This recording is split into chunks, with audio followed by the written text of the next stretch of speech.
Come in. Welcome. I'm E.G. Marshall. And everything's in order. In its proper place, neatly sorted and labeled. All the items of suspense, mystery, terror, and the macabre. It only remains to mix and brew. Of all sad words of tongue and pen, the saddest are these. It might have been. It might have been. What might have been could we but recall that hasty word, that heedless act? Yes, indeed. Had we but known then what we know now, how different things would be today. Or at least that's what we like to tell ourselves. But would things really be different? My boy, you take an unnecessarily dim view. Do you realize I'm going to hang tomorrow morning? Perhaps not. What do you mean, perhaps not? Tomorrow will come and go, and you will still be alive. How? You will not be here, in this place. How am I going to get out? Leave that to me. Look around you. Guards, doors, locks. How could I possibly get out? They will all disappear. What are you talking about? Look. What? What happened? Who are you? Who are you?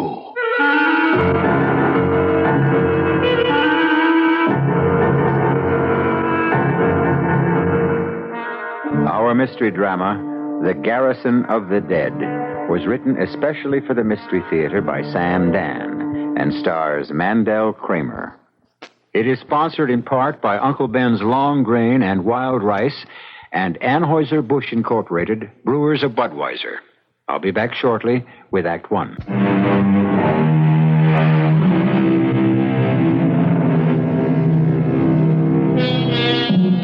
The word is alibi, from the Latin alias ibi, which means to be somewhere else, which is precisely the idea of the thing, no? If you are required to commit a murder in one place, you must make sure you can prove you were someplace else at that exact time. This point is so elementary, so simple, one might consider it too obvious to be worthy of mention. Perhaps. But the executioners have been kept busy and the prisons full by those forgetful folk who neglected the basics. And no one is more aware of this than Andrew Macefield. Tonight, it will be necessary for Andrew Macefield to murder Jerome Carlson. It is a serious and most dangerous business. And, of course, Andrew would rather not do it. But we live in a world where a man does what he must.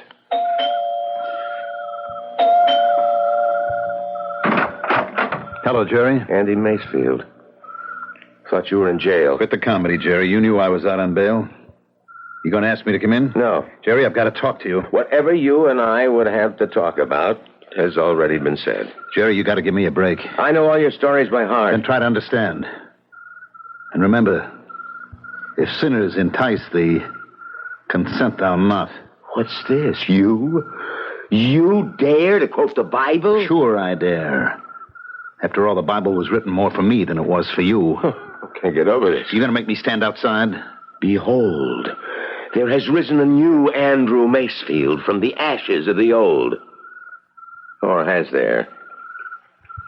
Enter, Andrew. Ah, all alone. By yourself. Spoken with your usual flair for the redundant, Andrew. Well, what revelations have you to share with me? Jerry, do you want me to go to jail for 10 years? Actually, I would want you to go to jail for life. And pay $500,000 in fine? That money never belonged to you. Jerry, I'll give you half. That's your cut to keep your mouth shut. So, there really isn't a new Andy Macefield. $250,000, Jerry. How many magazine stories do you have to write before you can see $250,000? I'm sorry. Jerry, give me a break. I trusted you, Jerry. I helped you. You came to me. You said you wanted to do an article on how a real estate development is put together. I did. And because I thought we'd become friends, I told you things, well, off the record. And now you're going to go to court tomorrow morning and you're going to testify. That's right, Well, Andy. doesn't friendship impose a certain obligation? There's a higher obligation. To what? To the law. Look, what I told you was strictly on the QT, Jerry. And why? To let you in on a good thing, give you a chance to make some money. You mean give me a chance to break the law? Law? What's so holy about the law? People break the law every day. Didn't you break the law a couple of years ago when you wrote an article telling young guys how to avoid military service? That was a matter of conscience. What you really mean is it's all a matter of personal taste. Perhaps. But my taste doesn't run to swindling poor, ignorant people out of their life savings. Grow up, Jerry. These are suckers who were born to be taken. We've been through all this, Andy. I guess we have. So you're going to walk into that courtroom tomorrow and explain to the jury just how I separated those suckers from their dough. I think it's time we said goodbye. Yes, it is. In more ways than one. But you're crazy to point that gun at me. Crazy? This is the only thing that makes any sense. I offered you money, no dice. I tried to appeal to your friendship, no good. So now I have to kill you. You can't get away with it. Why not? Everybody knows you'd stop at nothing to prevent me from testifying. You threaten me in public. You're the only one with a motive. Threats, motives, they won't matter. I'm going to have an alibi. How could you hope to prove that you guy didn't... like me never hopes. He plans. Now, on my watch, I've got exactly 9:57. The coroner is going to fix the time of your death at exactly 10 p.m. Oh, Andy, put that gun away. You think this is a joke, huh? No, Jerry. It's on the level. But I'm going to have an alibi. Marguerite. Huh?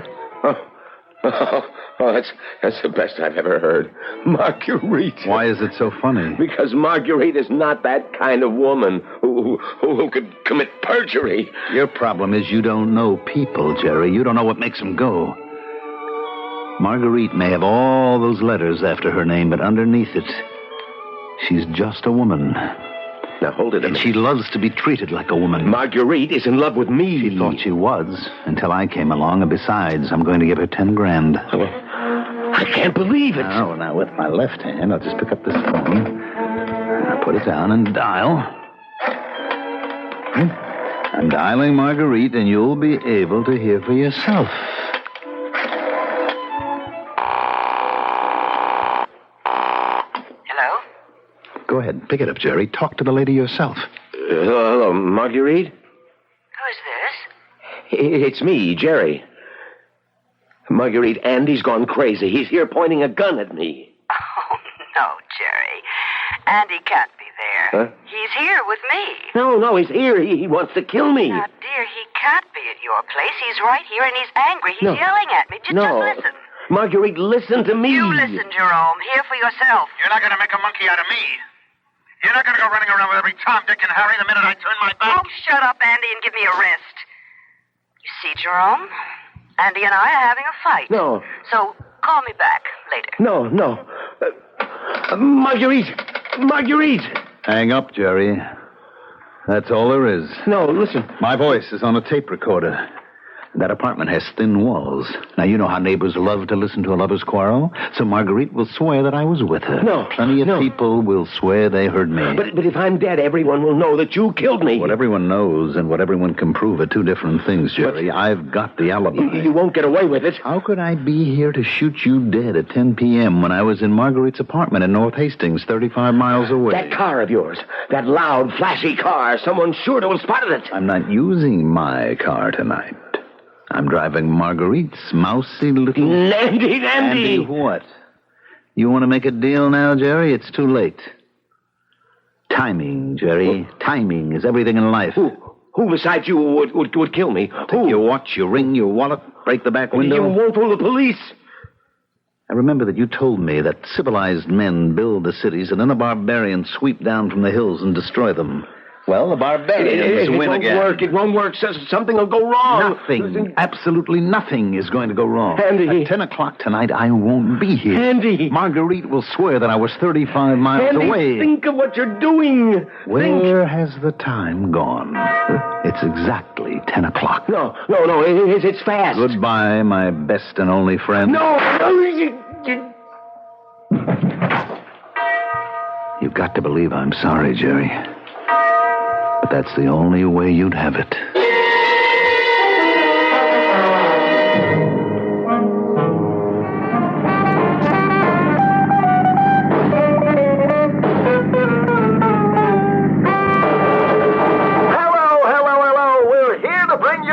This is Harvey Hopkins, old Hop-Around Harv, who brings you dough for just being at the right place at the right time. Timing, as they say, is everything in life. It is now exactly 3 minutes after 10 p.m., and we're out on location. Where? We are at the intersection of Route 6 and Main Street, and we have our special police motorcycle escort, and tonight, he's Sergeant Jim Cassidy. Say hello to all the folks, Jim.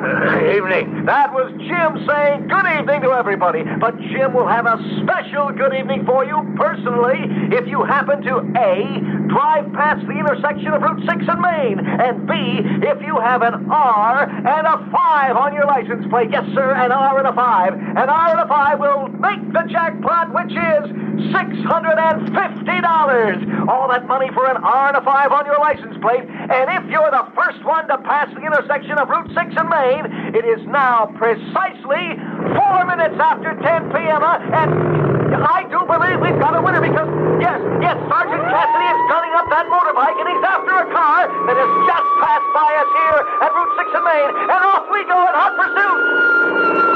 Yes, sir, the Sarge has overtaken him, or her, as the case may be, and we have got a winner. Please pull over, sir. What's the matter? What have I done? What do you want? Please pull over, sir. What's the meaning of this, officer? Sir, I'm very happy to inform you that you have just won the jackpot.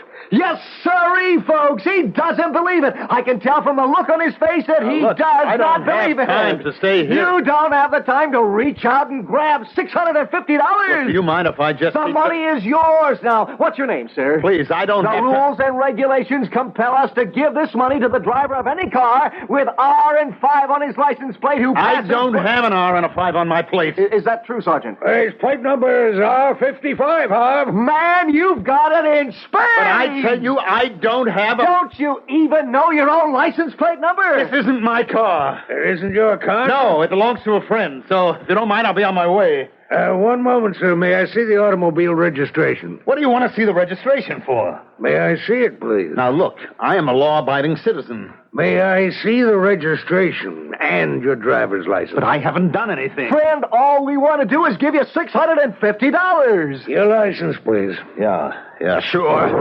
Look out, everybody! Well, how do you like that? We offer a fella $650, and he turns into a wild beast. Well, here goes Sergeant Cassidy in pursuit.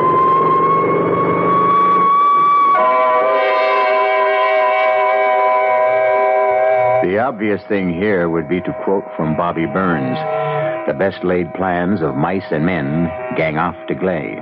We could quote him, but we won't, because really the plan didn't go wrong. The plan was fine. Something else went wrong. But what? And how? Where? When? Well, we're really only a third of the way home. You can't expect to know everything right now, can you? I'll return shortly with Act Two. Oh, the old Russian proverb, "He that is fated to drown can even drown in a cup of water." And so it is with our friend Andrew Macefield. Except Andrew will not drown. He will hang. He will hang for the murder of Jerome Carlson. And, of course, you know why. When that beautifully crafted alibi suddenly collapsed, the judge and jury made quick work of the case. The date for the hanging has already been set. And the days, if we may quote that beautiful song, are dwindling down to a precious few. I couldn't help it. It was him or me. I didn't want to do it. He was my friend. Tell him, Jerry, tell him. We were friends. Tell him we were friends, Jerry. We were friends. And you know it was nothing personal. You don't hold it against me, do you? Do you, Jerry? Oh, no, Andy. Certainly not. I don't hold it against you. You see, he forgives me. He forgives me. Tell him. Tell him. I forgive you, You should have said so at the trial, Jerry. You should have said so. I did, Andy. But no one was listening to me. I was dead. Help me. Somebody's got to help me. I don't want to hang. I'll help you, Andy. I'll swear you spent the whole evening at my apartment. That's no good. You're supposed to have brains. You teach college. Don't you know that's no good? How could I have been with you when the cops picked me up? Oh. She never had much practical knowledge. Jerry, they're going to hang me. Yes. That's such an unpleasant way to die. Somebody has to help me. I'll help you. I'll swear you were in my apartment. Crazy dame, that won't work. Somebody's got to do something. I don't want to hang. Somebody do something.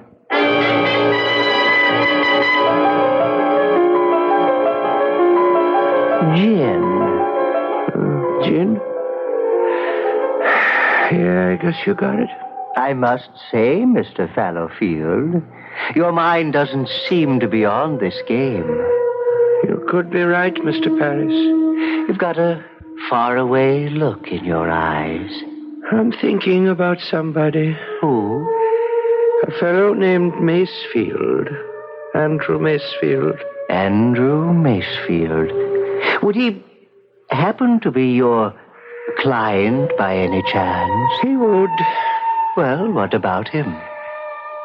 He's going to hang tomorrow morning. Why? Murder. Did he do it? Oh, yes. Yes, he did it. No question about it, he did it. Then, that should be that. I know, but... But what? Well, I know what it is to be hanged. I know from personal experience, the hard way. But you were innocent. That didn't make it any easier to take. Well, what can you do? You're his guardian angel. But you did what you could. I still think I failed him. We can only advise. We're not supposed to go down there every time a client gets in a jam. Maybe I don't know how to communicate, Mr. Paris. You win some, you lose some. After tomorrow, you'll be assigned to somebody else. It's not my fault. It's not my fault. Oh, there he goes again. I'm going down there. Okay. But don't say I didn't warn you.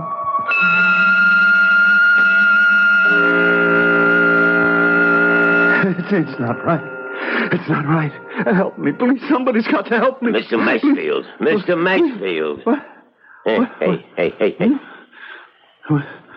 What do you want? Oh, it's you. Yeah, it's me, Al, the guard. It's not time yet. It's not time yet. No, it ain't nowhere near time. You said you'd let me know in advance. You said you'd give me plenty of warning. Sure. Sorry I had to wake you, but you got a visitor. A visitor? Yeah. Oh, you've got to be joking. Who would want to see me? I would. What? Who are you? May I come in? What do you want? Well, I want to discuss your case. My case? Yes. My case? What case? I've been turned down everywhere by everybody. Is that a fact? It's gone all the way to the Supreme Court. I don't have a case. I've decided to hear it. May I come in? My name is Fallowfield. Are you a lawyer? Because if you are, you're wasting your time. I've run out of appeals. Besides, I don't have a dime left to my name. I'm not a lawyer. I'm your guardian angel. You're my... Al, get this nut out of here. Don't make so much noise. What's the angle? Come on, level with me, buddy. After all, I'm an old hustler myself. Well, I'm really not supposed to be here. Is that a fact? I want you to have another chance. But you have to convince me. This is going to be my last night in this world. You've been saying you've got a bad deal. Now tell me, why? Why is it a bad deal? You killed Jerry Garrison, didn't you? Why shouldn't you pay the price? Because... Well, go ahead. Why? I have to know. All right, what's the difference? it's just another nightmare. No sense my getting uptight. You know, this isn't a nightmare. You sent for me. I sent for you? You always send for me, but when I come to you, you never listen. Tell me why you shouldn't hang. You know why. Look, everybody in the world he's got his place in, well, Jerome called it the scheme of things. Now, a wolf kills a lamb. Do we blame the wolf? How can we? He was made for that purpose. He can't help it. But you're not a wolf, and Jerome wasn't a lamb. I am a wolf. I had to be a wolf, or it would have been curtains for me years ago. I had no parents since I was 5 years old. I had to shine shoes, peddle papers. It was hustle or go under. But man has free will. Man decides whether or not... Don't talk to me about free will. I was brought up in a jungle. Other men had mean beginnings and have risen I'm about... not other men. I'm me. Look, somebody made me into what I am, the kind of guy who'd have to commit murder one day. Now, why should I have to hang for it? That, then, is the point of your brief? Whatever it is, the defense rests.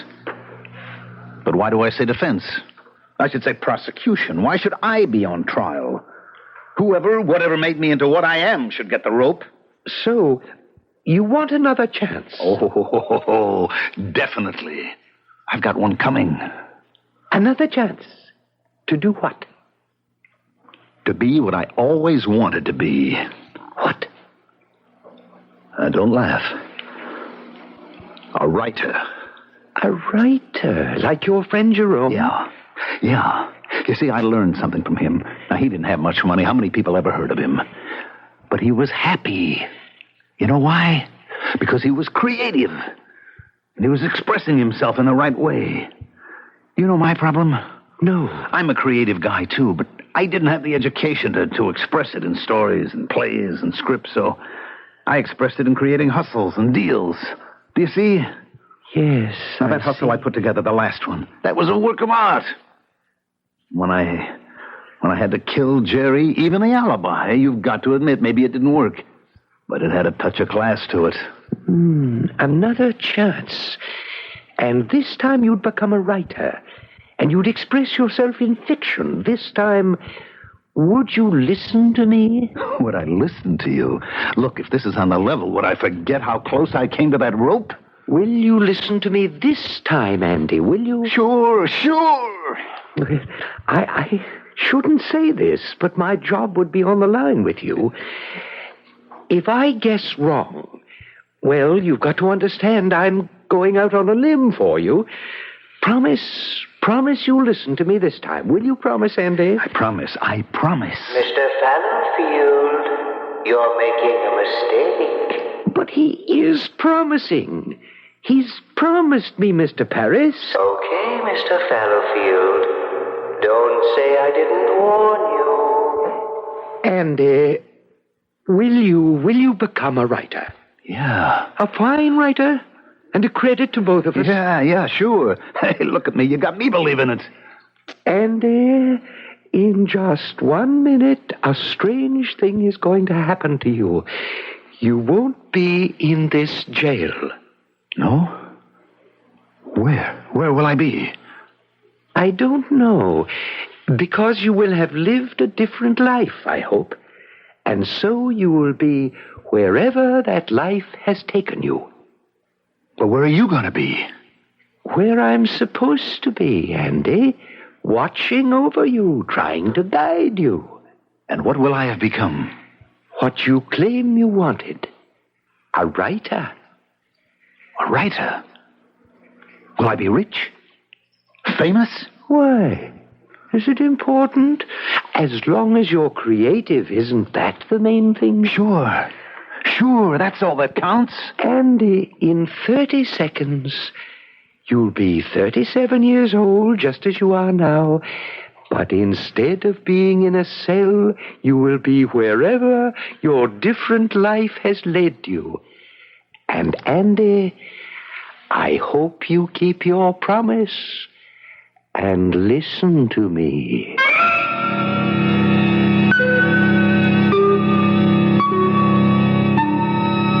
Did he listen, or didn't he? Where even angels disagree, who are we mortals to express an opinion? One thing is certain. If you're about to be hanged, it's wonderful to have a guardian angel who's willing to climb out on a limb and cut the rope. So, whom shall we meet in Act 3? A different or the same old Andrew Macefield? The moving finger writes, and having writ, moves on. Nor all your piety and wit can ever lure it back to cancel half a line. Nor all your tears wash out a word of it. We humbly beg to differ with you, O great Omar Khayyam, because our man Andrew's piety and wit has lured back the moving finger, and his tears have washed out every single word of it. In his death cell, he swore, "Give me another chance, and I'll become a great creative writer. Let me live my life again. I'll make something of myself." So, he is living it again, and he has reached this day in his new life.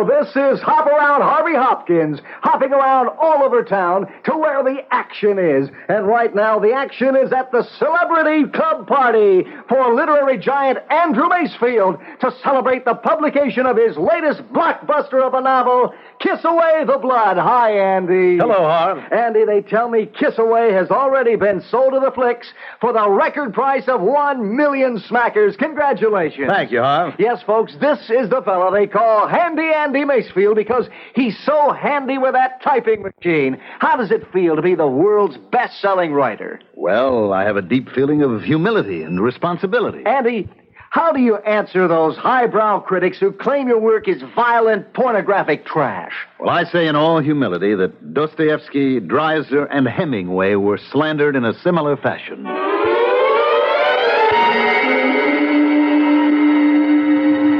Gin. I've got gin, Mr. Fallowfield. So you have, Mr. Paris. You know, Mr. Fallowfield, this is the first time in 37 years I've been able to beat you at gin. Your mind isn't on the game. No, I suppose not. It's that client of mine. It happens you did the right thing. You saved him. No, Mr. Paris. I didn't save him. How can you say that? He's a great success. No, he's a failure. When I saved him from the rope, he promised to listen to me. Well, he did. Look at him today. He didn't listen to a word I said. He squandered his gifts. He frittered away his talent. He said he wanted to be truly creative, like his friend Jerome Carlson. But he lied to me. All he wanted was success. What's wrong with success? You mean creative people have to starve? No. A man must be true to himself, or his soul becomes twisted and deformed, mean and diseased. Mr. Fallowfield, you did a wonderful job with him. But he promised he would be like Jerome Carlson. With all due respect, Jerome Carlson is a schlemiel. Perhaps. But Jerry Carlson has two things Andrew Macefield covets. Is that so? Yes, Jerry has talent. And Jerry has Marguerite. And for those two things, Andrew Macefield will be willing to commit murder. And I have to stop him somehow. Now, I'm going down there. You can't keep going down there. It's the only way. He doesn't listen to me. I must confront him. But the brass here doesn't want us to keep going down there all the time. Every 37 years? I think that should be allowed.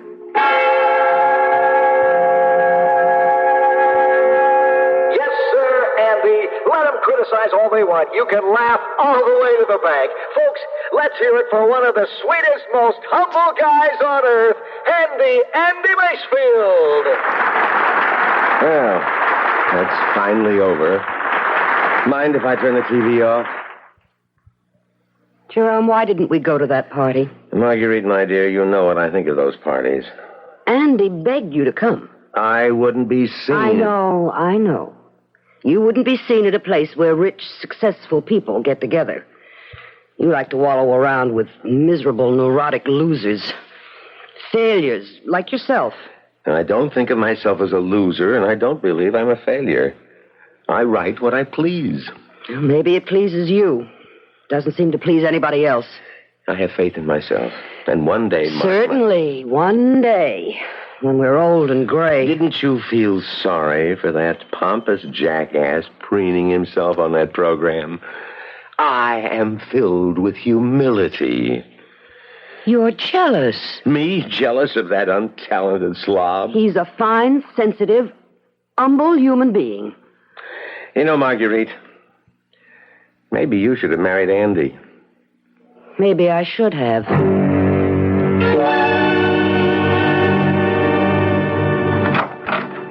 Andy. Where were you? You didn't show up for the party. Oh, Andy, you knew Jerry would refuse to go. I lined up a whole gang of people for him to meet. Agents, publishers, producers. He could have done himself some good. Why didn't he want to come? He's working on his book. Oh, his book. All right. Let's forget it. Where is he now? Where would he be at midnight? Sound asleep. Marguerite. No, Andy, Marguerite, I love you, darling. He's your best friend. I can't help that. You mean more to me. He's shortchanging you, darling. He gives you nothing. You even have to support him.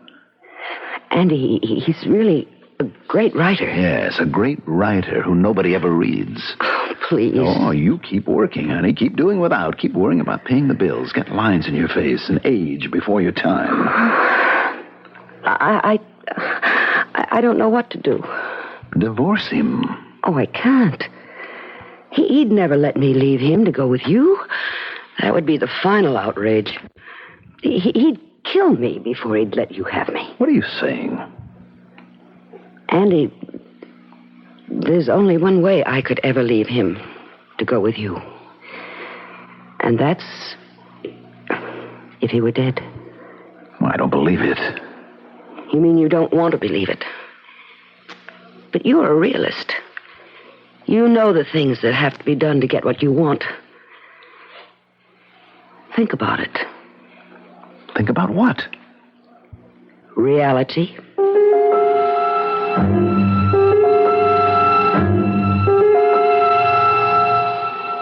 Good evening, Andy. What? Well, who are you? An old friend. How did you get in here? My name is Fallowfield. I don't believe this. You didn't believe it 37 years ago, either. How could you have gotten in here? The door's locked, the window... I'm 28 floors above the ground. Andy, 37 years ago, this very day, you promised you'd listen to me. You faced the scaffold. I gave you another chance. Wow. Keep talking. I'm having a vision. No, this is all real. I'm breaking the rules. What rules? I don't want you to hang. Hang? Me? Why? For the same reason you were sentenced last time. For the murder of Jerome Carlson. You're nuts. Or I'm nuts. Do you think I'd kill Jerome just for Marguerite? I mean, I'm tempted, but no dice. You wouldn't kill Jerome just for Marguerite. Perhaps. But you would kill him for Marguerite and... And what? And his talent. What are you saying? I can't say any more. I've said too much already. I have to leave. I'll keep trying to advise you and guide you in the usual way. But this time, please listen. Oh, sure. Look, Mr. Fallowfield. Where'd he go? This is something. I'm dreaming while I'm wide awake.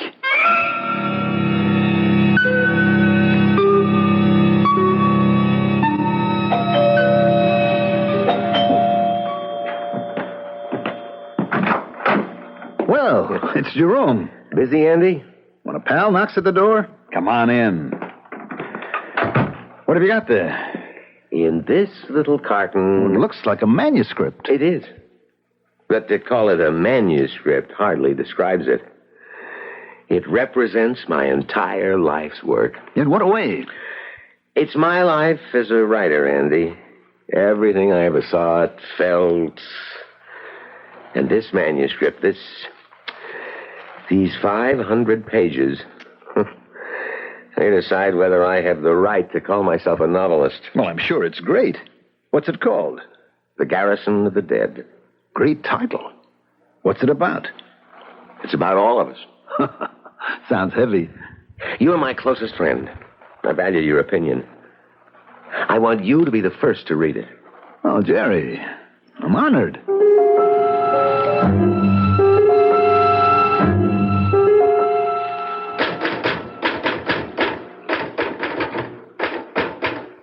Oh, Marguerite, turn on the TV. Andy's going to be on the show with that obnoxious Harvey Hopkins again. If he's so obnoxious, why do you listen? Oh, I haven't seen Andy in weeks. Ever since I gave him my manuscript to read. I wonder I haven't heard from him. Andy, word from your publisher is that your newest novel is the greatest ever written by an American.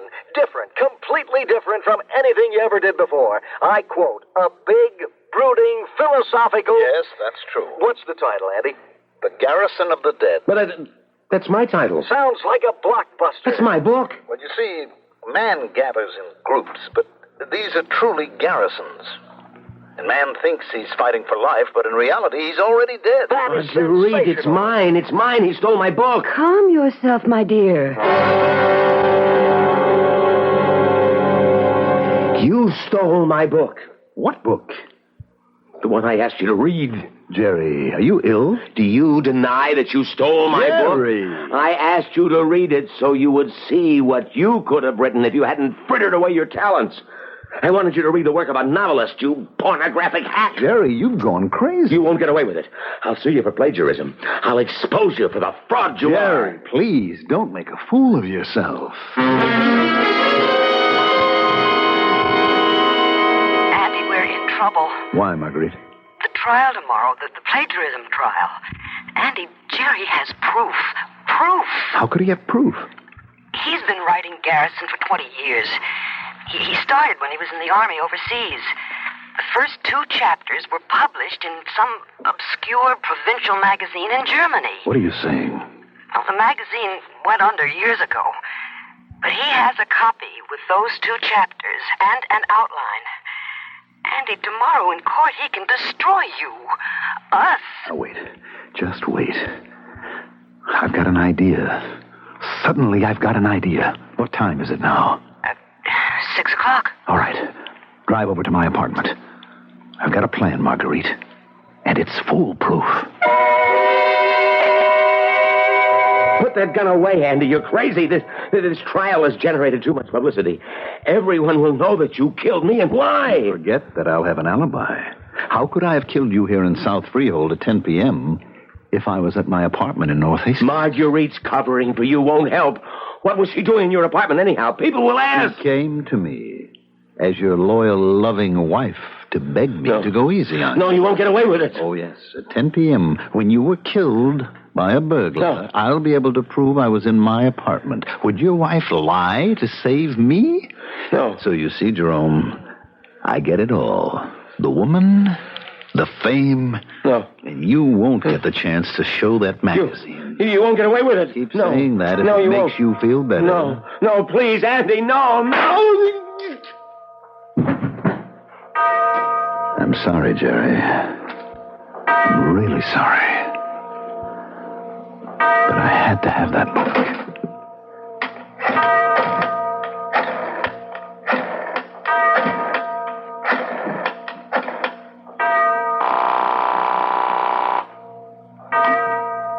Hello? Marguerite, it's exactly 10. And? And we no longer have a problem. I'll get on the turnpike and see you in an hour. You were here with me all the time, darling. Of course.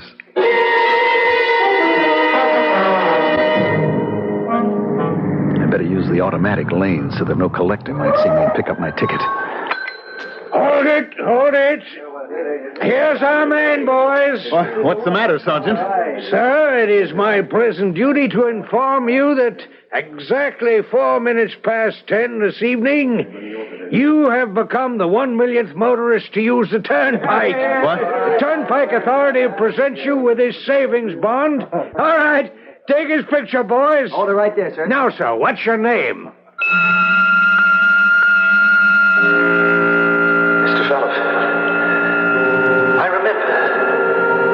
Now I remember, Mr. Fallowfield. Listen. I had to have that book. I had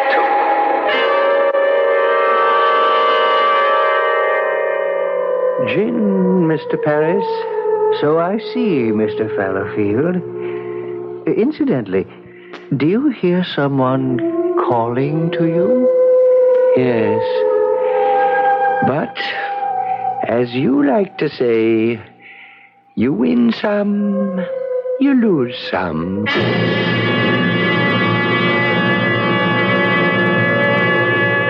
Well, what do we know for sure? We know for sure that back at that toll booth, they asked Andy his name, and his name turned out to be Mud.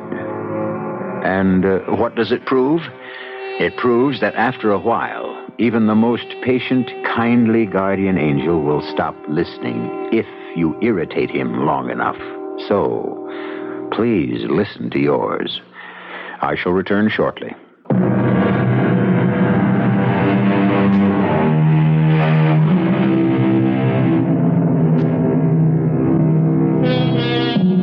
How many chances do you get? Just one?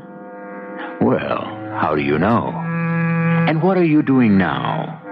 Is it something you may have done before and paid a price for? How do you know? Since you never know, and since there's no one who can really tell you, stay with what you can count on. And you can count on being with us 7 times a week right here on my Mystery Theater. Our cast included Mandel Kramer, Joan Lovejoy, Court Benson, Leon Janney, and Bob Caliban. The entire production was under the direction of Hyman Brown. And now, a preview of our next tale. It's altogether unbelievable. It's incredible. That's what it is. Now, just a minute. You say she was willing to pay $1,000 for it. For imitation leopard skin. But she wanted it and had to have it for her twin sister? Yeah, well, I don't buy that, Mother. This second attempt to get a hold of the coat. I mean, by a guy who was ready to kill us in an accident if it turned out that way. No.